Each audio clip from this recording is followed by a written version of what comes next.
Dear students, in this example, it says that we have to explain with the help of a circuit diagram the working of a PN junction diode as a half wave rectifier.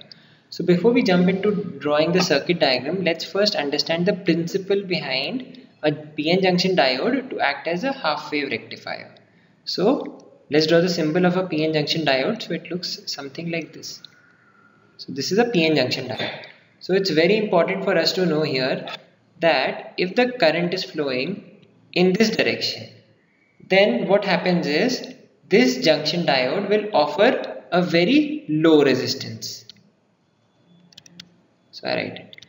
But if the current is flowing in the opposite direction, then it provides a very high resistance. So it's a one-way thing. So when we connect it to alternating current, obviously the direction of current will keep changing every second. For example, if the frequency of the alternating current is 50 Hz, that means the direction of the current will change 50 times in 1 second. So it will only allow the current to pass through when it is in the upper cycle or the lower cycle, because it has 2 cycles, right? So here we are going to say that it is only going to accept one of these waves, that is half wave. The other one will not be accepted at all, because at that point in time it will provide a very high resistance. Now let's see what a the circuit diagram for a PN junction diode as a half wave rectifier looks like.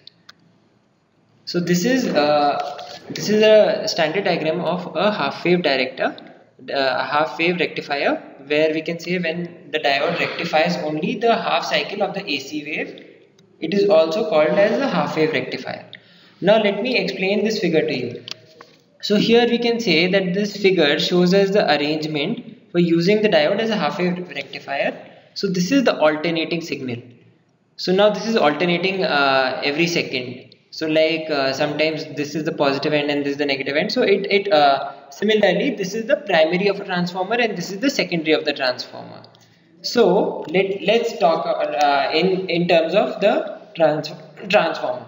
So the alternating input signal that is fed to the primary of the transformer and the output signal that appears on the load resistance, that is RL. So we can always say that the polarity of A and R will change with respect to the alternating source. So when I can say when the voltage at A is positive and definitely R is negative, so at that point in time we can say that this diode will be forward biased, like it will allow the current to flow. Whereas when A will be negative and this will be positive, that time this rectifier will be reverse biased. That means it will not conduct. So it will not be a conductor, it will provide very high resistance at that point in time.